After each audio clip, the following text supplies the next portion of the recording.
V-Guard presents कौन जीत रहा है, को पावर्ड बाय सेंसोडाइन एंड विमल। बोलो जुबां केसरी। नमस्कार, आप देख रहे हैं टीवी 9 राजस्थान। मैं हूं अम्बेश श्रीवास्तव। आज देश के प्रथम प्रधानमंत्री जवाहरलाल नेहरू की पुण्यतिथि थी। इस मौके पर राजधानी जयपुर में कांग्रेस कार्यालय में उनका पुण्यतिथि मनाई गई। इस मौके पर प्रदेश के पूर्व मुख्यमंत्री अशोक गहलोत ने क्या कुछ कहा, उसमें से जो एक उनका छोटा सा सेंटेंस है, मैं वो आप अपने दर्शकों, अपने सहयोगी से कहूँगा कि वो ज़रा सुनवा दें।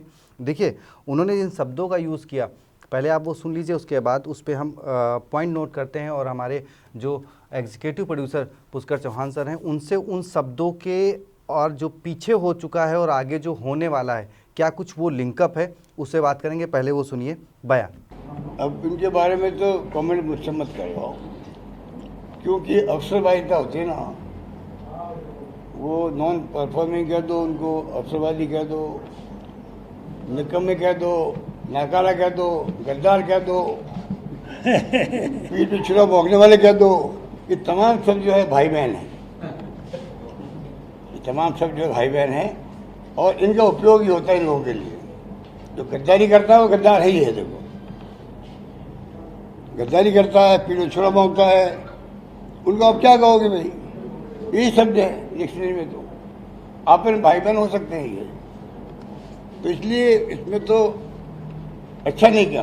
5 साल राज करे और जब संकट में हो अब चले जाओ छोड़ करके। अरे ये वक्त था अभी काम करने का, इत्यादि उससे बनता है।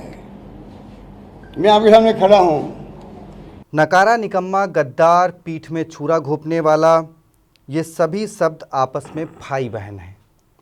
अब देखिए, इससे पहले उन्होंने 2 दिन पहले ही एक पोस्ट किया था अपने एक्स अकाउंट पर, जिस वक्त भी पुष्कर सर हमारे साथ थे और उन्होंने बताया था कि वो क्या मायने हैं और उससे क्या नुकसान है। उन्होंने नॉन एसेट्स क्या कहा था सर, समथिंग कुछ नॉन परफॉर्मिंग एसेट्स। लेकिन अब जो नकारा, निकम्मा और गद्दार जैसे शब्दों का यूज़ किया है, तो एक बार फिर ये शब्दों को लेकर जो चर्चा है वो शुरू हो चुकी है राजस्थान के राजनीतिक गलियारों में, क्योंकि ये पहली बार नहीं है जब नकारा, निकम्मा और गद्दार शब्द एक साथ आए हैं। क्योंकि 2020 में जब सचिन पायलट ने बगावत करी थी, तब नकारा, निकम्मा शब्द पहली बार चर्चा में आया था। उसके बाद जब 2022 में सचिन पायलट के मुख्यमंत्री बनने को लेकर एक विधायकों के साथ बैठक होने वाली थी, तब गद्दार शब्द चर्चा में आया था पायलट के लिए और पायलट के साथियों के लिए। और आज पहली बार, आज एक तीसरी बार फिर नकारा, निकम्मा, गद्दार, पीठ में छुरा घोंपने वाला, ये शब्द आए हैं। और इन शब्दों को एक्चुअल में चर्चा का विषय इसलिए बन रहे हैं क्योंकि ये भाई बहन, जो उन्होंने इस शब्द को कोट किया है कि ये शब्द आपस में भाई बहन हैं, तो क्या ये इशारा अशोक गहलोत का, जो कांग्रेस पार्टी छोड़कर जा रहे हैं, उनको लेकर जो उन्होंने बात कही, वो निशाना सचिन पायलट पर था? और क्या आने वाले समय में 4 जून को जब नतीजे आएंगे और उसके बाद कुछ ऊंच नीच होती है, तो क्या ये फिर पायलट के सर ये शब्द का ठीकरा जो है वो फिर दोहराने वाले हैं? समझेंगे हमारे senior producer, senior executive producer Pushkar Chauhan sir से। सर, क्योंकि देखिए, एक तरफ सीनियर है और एक तरफ जूनियर है। आप बहुत सीनियर है, मैं बहुत जूनियर हूँ। नहीं, लेकिन जो शब्दों का सहयोगी सर हैं और खबरें जो, लेकिन सर राजनीति में भी सहयोगी होता है, लेकिन यहाँ पर जिस तरीके के शब्दों का यूज किया गया है। अच्छा, तो तुम वहां से आ रहे हो कि सीनियर और जूनियर? नहीं, मेरा कोई भी जूनियर ना नकारा है, ना निकम्मा है, ना गद्दार है। तो अब जरा इन शब्दों पे अब आप सुनिए जी। दरअसल जब राजीव भवन में कार्यक्रम जो चल रहा था, उसमें पत्रकारों ने बिना नाम लिए भी पूछा था कि क्या जो लोग लोकसभा चुनाव से पहले पार्टी छोड़ के गए थे उनको वापस लिया जाएगा? तो मतलब ये एक ऐसा क्वेश्चन था कि मतलब जो गहलोत के कई मन मुताबिक हो गया। उन्होंने कहा अभी भी वो भी पार्टी में मौजूद हैं जो गद्दारी कर चुके हैं, वो अभी भी पार्टी में मौजूद हैं।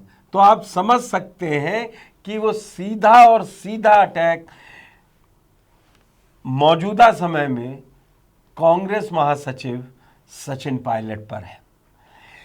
बिल्कुल उन्हें बारीकी से लाइन खींच दी।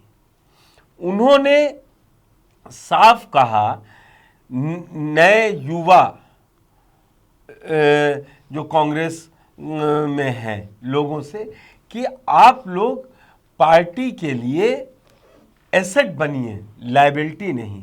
मतलब आप ऐसा काम करें कि फक्र हो, ना कि आप बोझ बन जाएं पार्टी पे। ये यहां तक भी ठीक था।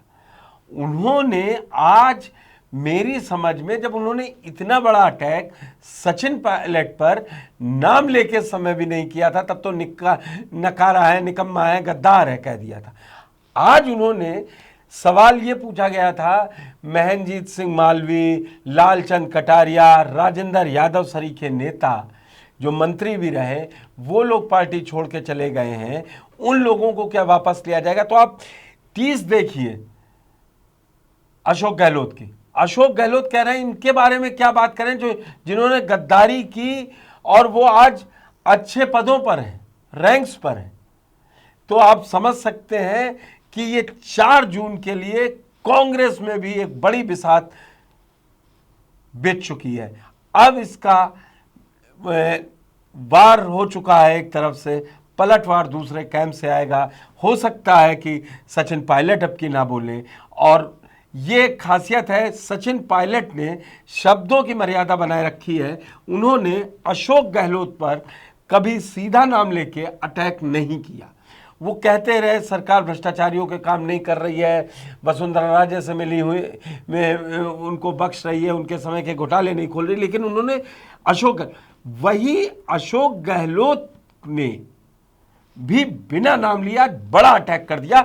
और उन्होंने उसको कैसे समझाया? उन्होंने कहा इंदिरा गांधी के समय भी इसी तरीके की बगावतें हुई थीं, लोग पार्टी छोड़े थे और हमको एक बड़ी शर्मनाक हार का सामना करना पड़ा था, लेकिन हम तब भी संभल गए थे और आगे भी। तो अगर इसको बहुत बड़े परिवेश में ना ले जाएं राष्ट्रीय स्तर पर, इसको अगर राजस्थान की सियासत से जोड़कर देखें तो ये राजस्थान की सियासत में अशोक गहलोत का चुनाव दिसंबर में हारने के बाद ये बहुत बड़ा अटैक है। हालांकि जिस तरीके से लगातार रिपोर्ट्स आ रही थी कि अशोक गहलोत सचिन पायलट को माफ नहीं करेंगे और वो उन पर अटैक करेंगे, टाइम देखा जा रहा था। और अब आप देखिए रायबरेली अमेठी का चुनाव खत्म हुआ। अमेठी में जिम्मेदारी दी गई थी अशोक गहलोत को, अब उन्होंने खुल के शुरू कर दिया खेलना।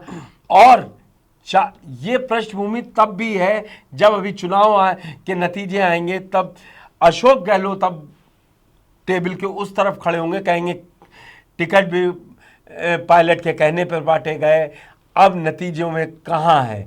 अगर उनके बेटे हारते हैं, उन्होंने लगातार कहा कि जो छोटी बात की है सचिन पायलट ने कि बुलाया नहीं गया, अरे बुलाने की ज़रूरत नहीं थी। हालांकि उनको तब उन्होंने बड़े सधे हुए शब्दों में कहा था क्योंकि तब चुनाव चल रहा था।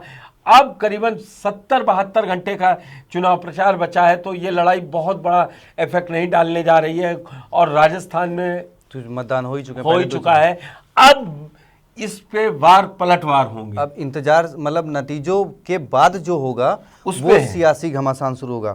लेकिन मुझे लगता है अगर मुझसे आप इसके सियासी मायने भी पूछे तो एक तरीके से अभी पावर को लेकर खींचातानी अशोक गहलोत और सचिन पायलट में आपको देखने को मिलेगी कांग्रेस में।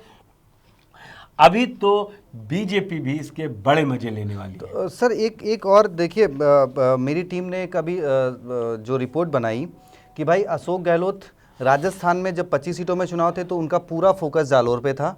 उसके अलावा वो वहाँ उन्होंने प्रचार किया इस दरमियान जहाँ पर जालौर सिरोही से जो काम करने वाले लोग हैं, जो वहाँ पे काम करते हैं, उन क्षेत्रों में जाके प्रचार किया ताकि वो लोग आके उनके बेटे को वोट कर सकें, जो एक रिपोर्ट। उसके बाद उनको जो जिम्मेदारी मिली वो अमेठी की मिली। वहीं सचिन पायलट राजस्थान में 7 से 8 उनके समर्थक। आप ये देखिए ना, मंच साझा छोड़ दीजिए, अशोक गहलोत के साथ वो राहुल गांधी बहुत कंफर्टेबल नहीं दिखाई दिए हैं। आप समझ लीजिए जब से उन्होंने 2022 सितंबर में अध्यक्ष पद नहीं अपनाया जी।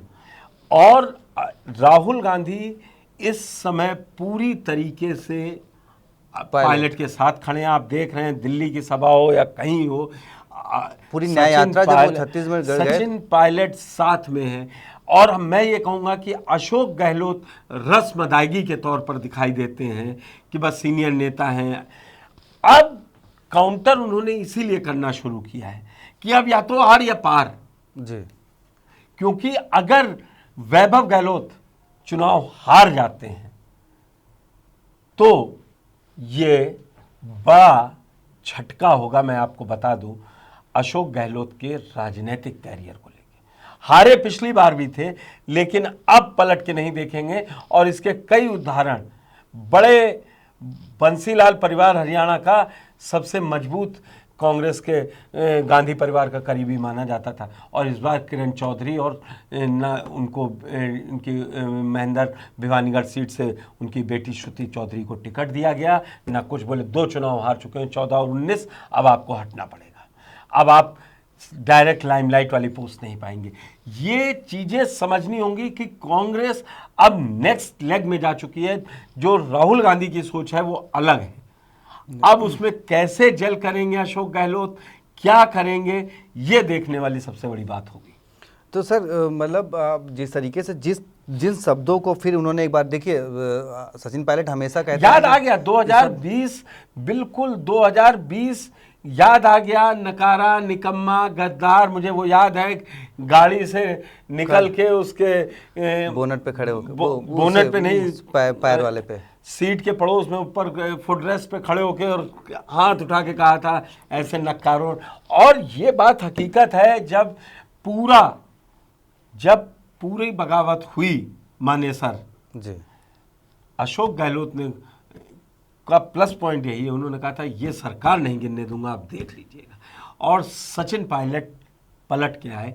ये सचिन पायलट की बड़ी हार थी, और इसीलिए 25 सितंबर 2023 को ही बगावत को 22 बगावत नहीं मानी गई। नहीं सर, वो उसमें माफी मांगने तो अशोक गहलोत पहुंच गए थे, हुआ, बैठक नहीं हो पाई, विधायक दल की बैठक नहीं हुई। नहीं, लेकिन सर देखिए, अब भले ही आपने 25 सितंबर वाली जंग जीत ली हो, लेकिन इस बार लोकसभा चुनाव में तो पायलट का पलड़ा भारी था। अब जो भी रिजल्ट होंगे ना अम्बेश, मैं एक बात आपको लिख के दे दूं, नतीजों से पहले ये हाँ, तो अगर हम प्रधानमंत्री, इसीलिए सचिन पायलट के पास एज रहेगा। वो कहेंगे मैं बोले ही नहीं, ये हार हमें पूरी समीक्षा करनी होगी। एक अकेले राजस्थान थोड़ी ना हार रही होगी कांग्रेस। बिल्कुल सर, ऐसा तो है नहीं कि कांग्रेस बाकी देश भर के राज्यों में लौट आई और सिर्फ यहाँ हार रही है। तब तो सचिन पायलट जिम्मेदार ठहरेंगे। और सचिन पायलट के पास तो 3 जगह हैं, और 3 में से अगर वो कहीं भी सक्सेस होते हैं तो उनके पास दिखाने के लिए होगा। नंबर बढ़कर मिला तो credit goes to Sachin Pilot. भाई देखिए, राजस्थान और भी है, वैभव छत्तीसगढ़, गहलोत का सीट जीतते हैं तो वो फेस सेविंग होगी अशोक गहलोत की। तो वही सर, उनके पास सिर्फ एक है, क्योंकि अगर अमेठी देखा जाए तो अमेठी में प्रियंका, राहुल, सोनिया और पूरा कांग्रेस का कुनबा वहाँ पे जेटा है। और वहाँ पे मुकाबला पब्लिकली भी माना जा रहा था कि भाई वो पब्लिक वहाँ पे चुनाव लड़ रही है, तो इसलिए वहाँ पे अशोक गहलोत को जो सीनियर ऑब्जर्वर बनने का बेनिफिट अगर कहा जाए तो वो उस तरीके से उनको नहीं मिलेगा अगर वहाँ पे वो जीत भी जाते हैं। लेकिन सचिन पायलट, चाहे दिल्ली का मामला हो जहाँ पे मनोज तिवारी खड़े हैं, कन्हैया कुमार खड़े हैं, चाहे छत्तीसगढ़ का मामला हो, और चाहे राजस्थान और छत्तीसगढ़, तो उनके पास फुल फ्लेश का मामला है। और वो कहीं कहीं देखिए, जो मतलब अशोक गहलोत अब पीछे वापस नहीं जाएंगे जी, ये है। तो अभी लड़ाई, आप आज मंगल है जी, और जब अगले मंगल को हम लोग सोमवार है सर, आज सोमवार है, और जब अगले हफ्ते के मंगलवार को हम मिलेंगे तो उस समय तो राजस्थान के चुनाव के साथ साथ बयानों के कई समझ सकते हैं आपके लिए लॉटरी होगी। जी बिल्कुल सर। अब देखिए नकारा, निकम्मा, गद्दार, पीठ में छुरा घोंपने वाले, आखिरकार इन शब्दों की एक बार फिर वापसी हुई है। 20, 22 और 24। 20-22 में निशाने पर पायलट थे, 24 में निशाने पर 4-5 और नेता जुड़ गए हैं। लेकिन जो नकारा, निकम्मा और गद्दार, उसमें सबसे बड़ी बात उन्होंने यही कही, भाई बहन वाला जो नहीं वो कह रहे हैं ये सब एक ही भाई बहन है। हाँ, सब एक ही जैसे, निकारा कह लो, निकम्मा कह लो, गद्दार कह लो। और उसमें वो ये कह रहे हैं पार्टी के कि अंदर आप उनको मत जो छोड़ के चले गए वो वापस लिए जाएंगे कि नहीं। उनका एम्फेसिस वही है कि जिन्होंने गद्दारी की आज वो पद पाके बैठे हुए हैं, उनके लिए भी क्या किया जाए।